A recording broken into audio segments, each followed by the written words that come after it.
So we're in a five-part sermon series, 5-week sermon series entitled Villains, as you can tell. And this is going to be for 5 weeks. I promise you, if you can follow along with me for 5 weeks, this is going to be life-changing for you. And so I just want to, there's a lot of content, and I want to get you out of here on time. So I'm going to jump in, and that's when everybody said amen. Before I do that, I want to say this.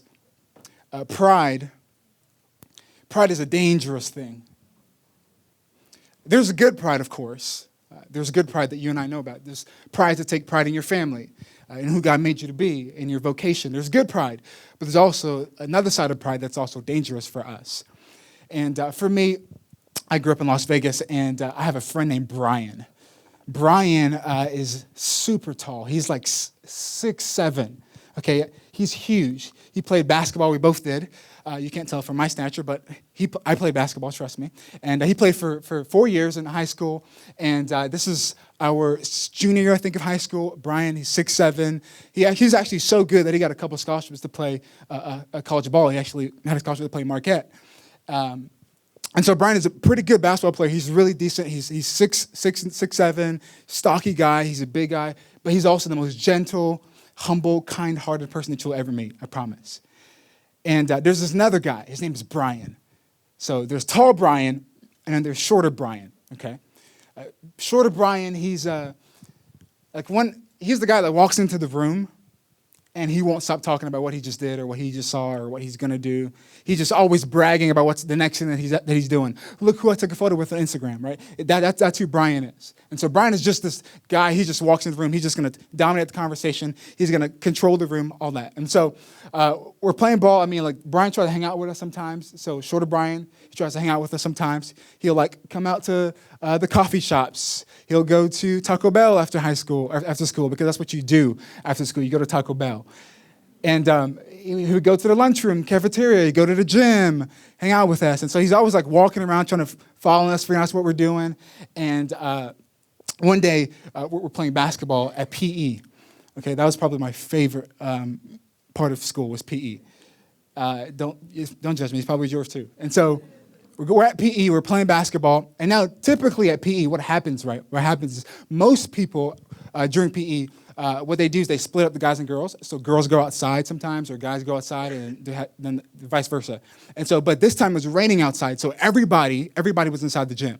So we're all inside the gym, we're playing ball, and we just got done finished a 5-on-5 game, and we're all standing underneath the rim. We're kind of hovering under the rim, and we're all talking just about the game, or the basketball game is coming up next, or who's good, who can jump high, who can do this, who can slam dunk.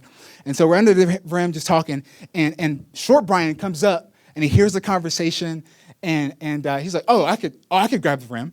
I could grab the rim. And he's like, he doesn't even jump. It's pretty impressive. This guy's 5'9", 5'10". Okay, so he jumps up. He jumps up, and he jumps to grab the rim, and he grabs it. And as he's jumping to grab the rim, tall Brian walks up behind him, and he pantses him. Literally, your reaction was everybody else's reaction. They were all dying laughing as Brian was hanging from the rim and his shorts is gone. It was crazy. And I tell you that story to tell you this. It's because God has a way of humbling us. He does. Hopefully it's not with your pants down. But he has a way of humbling us. And in our story today, we're going to see a guy, our villain, his name's Nebuchadnezzar. And he's about to be humbled by God. You see, pride says this. Pride says that I did it, I wrote it, I made it, I bought it, it's mine. That's what pride says. It's literally, it's cosmic plagiarism. That's where pride is. Because from God's perspective, God's the one that gave it to you. God's the one that put that in your hand. God's the one that allowed you to have that relationship. God's the one that take it away from us. And so in some cases, pride is cosmic plagiarism, thinking that I did it, I made it, I wrote it, I'm in charge here. But for Nebuchadnezzar, he's about to be humbled. So he's at the pinnacle of his power. I mean, this guy, this guy, our villain, he's at the pinnacle of his power. He's achieved everything that he ever thought he could achieve, okay? Nebuchadnezzar, I mean, he's conquered lands. He's conquered the Egyptians. Actually, on his way back from conquering the Egyptians, he's got news that his father has passed away. His father, who's currently king, had passed away. So he does what every a young prince does. He leaves what he's doing and he goes back to the land. But on his way back, he besieges cities called Jerusalem. He besieges Jerusalem. He takes the best of the best, the cream of the crop, and he takes these boys and these women with him back to his homeland. Because if you're a conqueror, you're not going to show up to your land without any goods. You're not going to show up to your land without proving that you've done something. And so he besieges Jerusalem. He takes the best of the best. And among the best is a boy named Daniel, Shadrach, Meshach, and Abednego. And he takes them with him, and he takes it and parades them around in their land in Babylon. So he's parading them around the land in Babylon, and this guy's at the pinnacle of his power. I mean, he's reached the zenith, okay? He's achieved everything that he's ever thought he would achieve. He's achieved more than you and I would ever achieve in our entire lives. And so he's achieved so much, and now he's standing in Babylon, and his father has just passed away, and now he's next in line to be king. And this is where we pick up the story. It says this, I, Nebuchadnezzar, was at home in my palace, content and prosperous. I had a dream that made me afraid. It goes on, it says this. As I was lying in bed, the images and visions that passed through my mind terrified me. So here's a guy who's the most powerful man in the world at the time. I'm telling you, like, he's achieved everything he's ever wanted to. Now, here's the thing about dreams. This might be strange to you and I, but this is just how it was back then. In antiquity, dreams were considered to be a way of telling the future. So if you, get this, if you could figure out the meaning behind your dream, then you were considered, from their perspective, like you had a hold on your future. You knew what your future would bring. And so he's in bed, and he's tossing, and he's turning, and he's trying to sleep, but he can't get any sleep. Here's a man, literally the most powerful person in the world. And he saw something in his dreams that kept him up at night. He saw something that made him terrified, that made him afraid. He saw something that it kept him tossing and turning and restless.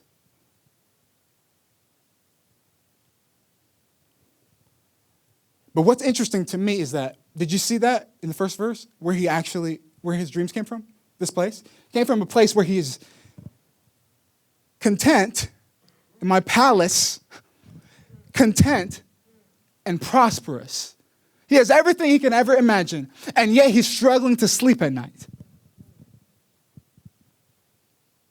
That's the last thing that you and I would associate a lack of sleep with is with these words: palace, prosperous, content, right?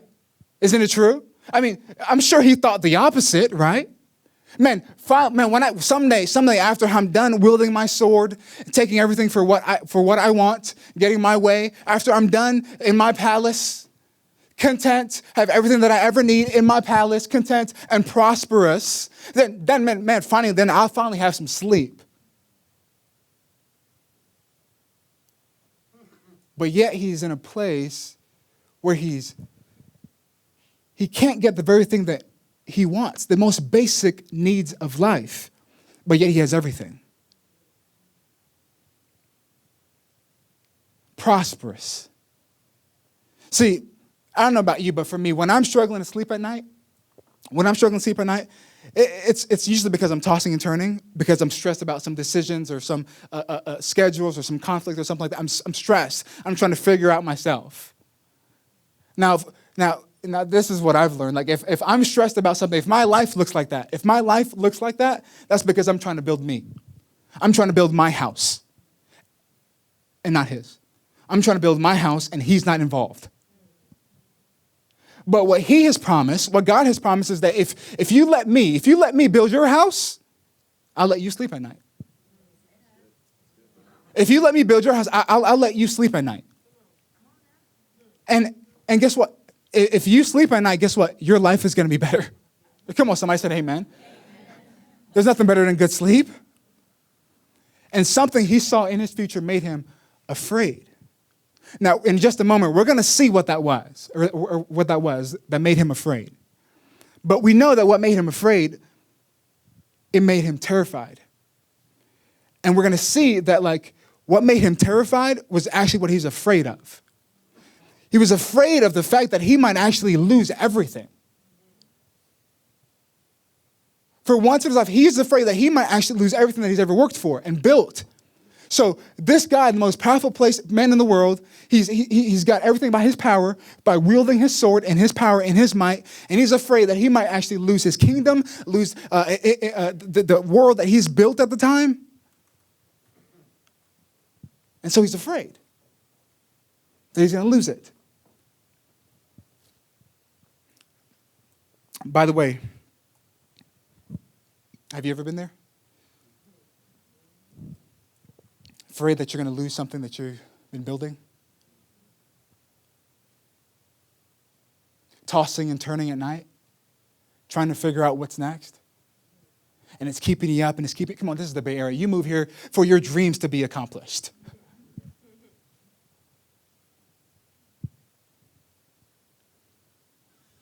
But look at where the story goes. He says this. So I commanded, which by the way, this is what we all do, right? When our dreams are not working out the way that we hope for them to, when they're not working out, we try to fix it, right? He does what all of us would do. We try to fix our problem. We try to fix it. He says, so I commanded that all the wise men, all of them, in Babylon be brought before me to interpret the dream for me. So could you just imagine the situation? Like he sums up all of them. The story goes on. It says this. He says, so when the magicians and enchanters, astrologers and diviners, I think that's all of them, okay, came, I told them the dream, but they could not interpret it for me. And so here's Nebuchadnezzar, our king, our villain, and he's gathered all these guys that are gifted in this area of interpretation. They're gifted in prophesying or figuring out the future, okay? So he's gathered everybody. He's sitting there in his palace. Everybody's coming through his doors, and he's trying to figure out, hey, tell me what's, here's my, tell me what, okay, can't do it. Okay, how about you? Can you tell me okay, how about you in the back? Can you tell me what's going on? Can you figure out, no one can tell him what's going on with his dreams. He can't figure it out. He's trying to solve this problem. He's trying to protect his dreams. And then finally, Daniel came into my presence, and I told him the dream. Here is my dream. Interpret it for me. This is what it says. These are the visions that I saw while lying in bed. I looked, and there before me stood a tree in the middle of the land. Its height was enormous. The story goes on. The tree grew large and strong, and its top touched the sky. It was visible to the ends of the earth. Its leaves were beautiful, its fruit abundant, and on it was food for all. Under it, while the animals found shelter, all the birds that lived in its branches, from it every creature was fed. So here's this enormous tree. It's in the middle of the land. And at this time, this is Babylon. And again, Nebuchadnezzar, he has conquered everything. He's conquered the Assyrians, the Egyptians, like Jerusalem. And there's this tree in the middle of the land, and from all corners of the earth, people can look and they can see it. They can see its height. They can see its girth. They're looking at this tree, and it's beautiful. It's prosperous. There's this thing that's bringing life. It's bringing life to those around it. It's bringing life to the birds of the air and the animals in the land. It's bringing life. And the story goes on to say, in the visions, it's not over, I saw while lying in bed, I looked, and there before me was a holy one, a messenger, coming down from heaven. What does he have to say? He called in a loud voice, cut down the tree and trim off its branches, strip off its leaf. What's going on? I mean, it's bringing life. What are you doing? Can you see why he's a little bit terrified? And scatter its fruit. Let the animals flee from under it and the bird from its branches. But let the stump and its root, bound with iron and bronze, remain. Somebody say remain. In the ground and the grass of the field. This is the dream that I, Nebuchadnezzar, had. Whew. There's this thing that's bringing life to everything around it. And for some reason, this messenger, this loud voice calling down from heaven in his dreams and his visions, it says to cut down the tree. Take it off. this thing that's bringing life. It's funny that sometimes the thing that brings life to us, God sometimes has to take it underneath us. He takes it underneath us. Because oftentimes, that's the thing that we've built that we become so prideful over. That we become to almost protect, and it's our little pet, and so we're going to just keep it over here. Nobody's allowed to touch it. And so God says to him, or this messenger says to him, look, cut it down. Cut it down. And the same thing that's supposed to bring life, he says, bring it down to its stump. Let the stump of it remain. Don't take it completely out, but cut it down just far enough so that it can, maybe somehow it might grow back. Maybe somehow there might be some hope for it. But he says, cut it down and let it remain in the ground, in the field, in the grass in the field with all of its roots. This is the dream that Nebuchadnezzar had. You see, God sees the terrible outcome of pride, and he will send dreams. He will send visions. He will send Daniels. He will send people so that Nebuchadnezzar would recognize it for what they are. And what are they? It's the thing that's telling you that, look, king, you're not in charge. Look, you don't run the show here. And so God's going to send dreams. He's going to send visions. He's going to send people to get a hold of our attention to say, look, villain. Look, Nebuchadnezzar. Look, king. Look, majesty. Look, you're not in charge. And before Daniel gets ready to interpret the dream, he's a little nervous. I mean, can you come on, like, this is King Nebuchadnezzar. Like, this is the kind of leader that if someone crosses him, if he gets a bad report, not only do the messenger pay, but the people behind him pay. This is the kind of king he is. And so Daniel's a little bit shaken up. He's a little scared. And so he goes to the king and says, look, my lord, I know that you're an awesome guy, okay? You're great. And, I wish that this interpretation I wish that this might be of your enemies. This would fall upon your enemies or your adversaries or those that want the worst for you. I wish that was the case. But this tree that you saw, this tree that grew large, enormous, and people from all over the world can see it, that tree, Your Majesty, it's you. You, Majesty, you are the tree. You have become great and strong. Your greatness has grown until it reaches the sky, and your dominion extends to the distant part of the earth. This is the interpretation. So what does this mean for Nebuchadnezzar? This is the interpretation, Your Majesty, and this is the decree the Most High issued against my Lord the King.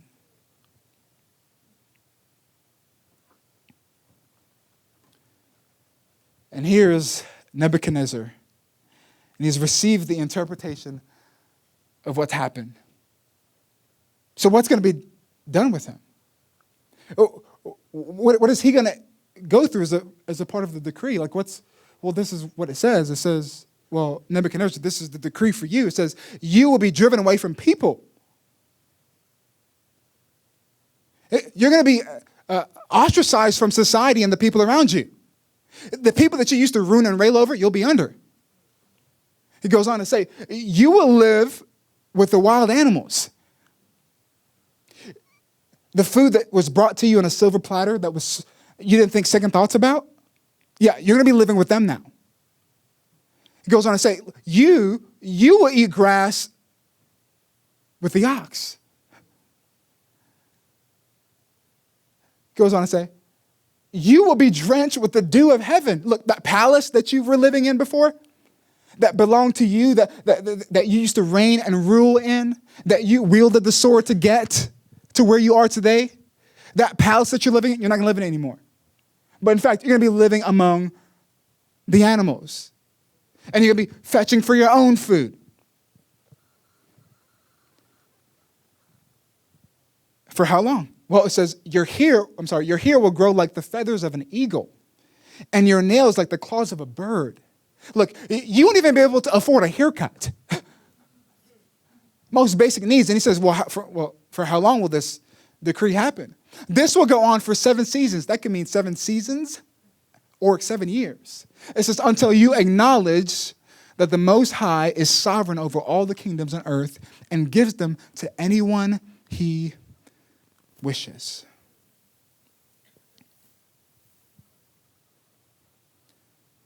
And Daniel tells him, he says, the stump, because that's a part of the vision, the stump that's in the ground, that's been cut down, and its roots remains. The stump is a symbol of when you acknowledge that God is the Most High, that he is in charge, that he's in control, when you acknowledge that he reigns, that he rules, you'll get to have your kingdom back. So what do you think he did?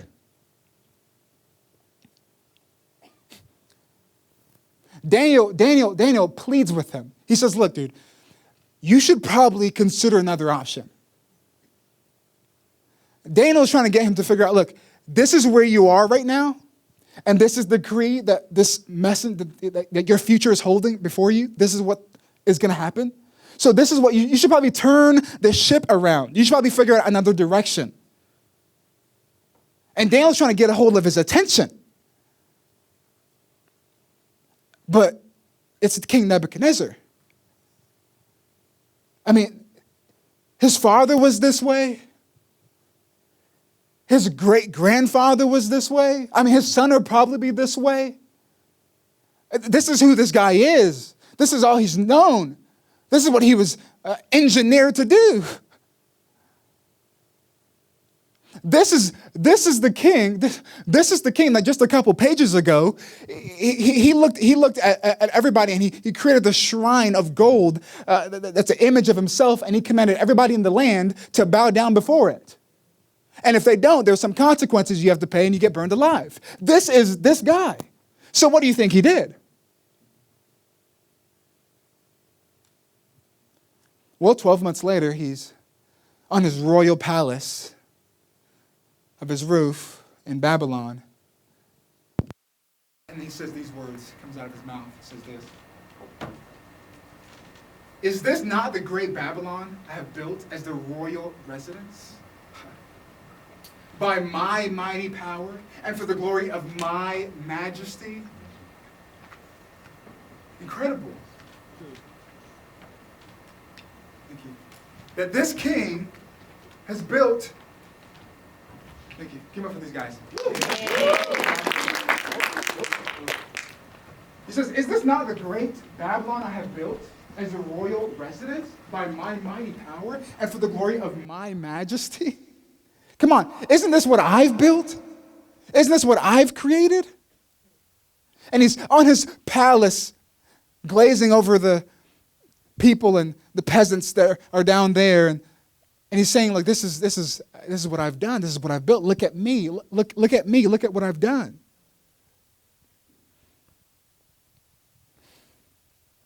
When I was in school, when I was in 5th grade, I think it was 4th grade, 5th grade. I feel like all of my illustrations these days are when I'm in school. Like, they all start when I was in school. Apparently, I was busy in school doing everything else except studying. But when I was in school, I was in, I think, 4th or 5th grade. And I remember sitting in class, and if, I'm going to give away my age here, but like, if you grew up playing Heads Up, 7 Up in school, come on, somebody. Like, I was like my pastime. I loved it. And so my teacher would play Heads Up, 7 Up for us. And so I remember, man, and I was really good at the game. And so this specific time, I'm in school, and of course, I'm not a part of the crew that's up there.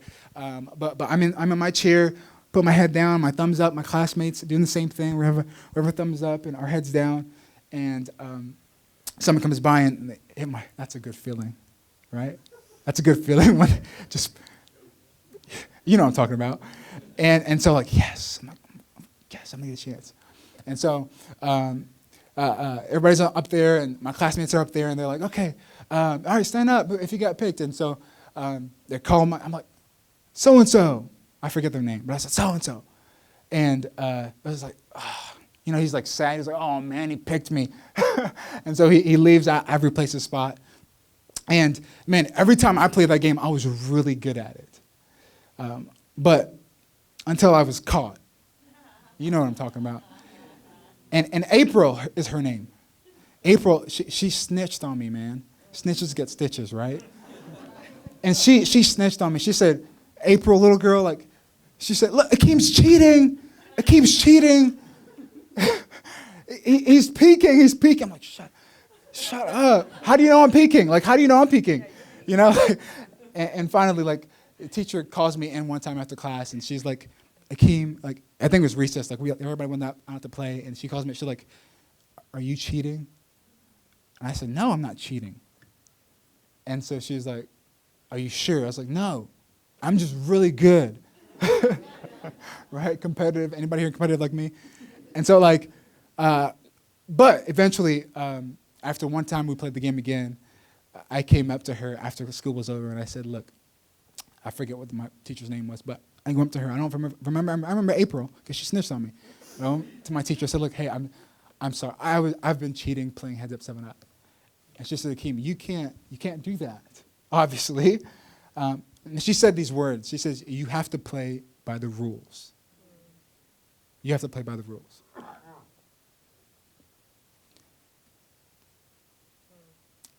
When it comes to life, God wants us to figure out, like, hey, you've built this. I've given you authority to build this. I've given those relationships in your hands. I've given you those finances. I've given you this opportunity. I've given you this job. But you have to play by the rules. And rule number one is honor me. Is honor me. You see, the reason we don't want to honor is because of pride. Isn't it true? The reason I don't want to honor, the reason why you don't want to honor is because of pride. It's pride in our hearts. And we're fearful to honor people because of pride. Like, the reason why you don't honor God is because of pride. It's the reason why you don't honor your relationships is because of pride. The reason why you want to honor your boss is because of pride. The reason why you want to honor your peer is because of pride.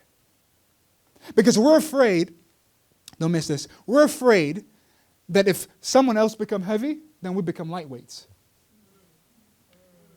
We're afraid that, like, if we give honor, if we give a weight to this person, then we'll become a lightweight.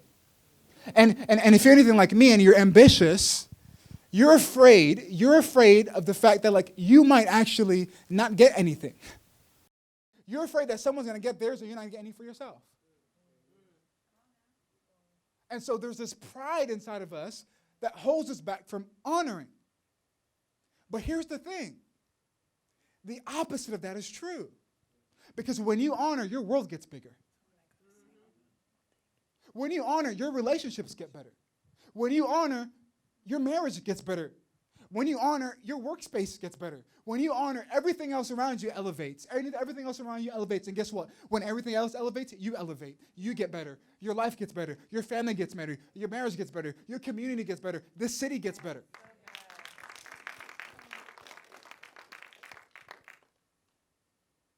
And here's the king who refuses to honor, but our villain, he learns his lesson because can someone bad teach us something good? It says here in verse, at the end of that time, I, Nebuchadnezzar, raised my eyes. In other words, he looked. He acknowledged. He's now deciding to play by the rules, and my eyes toward heaven. Then I praised the Most High. I honored and glorified him that lives forever.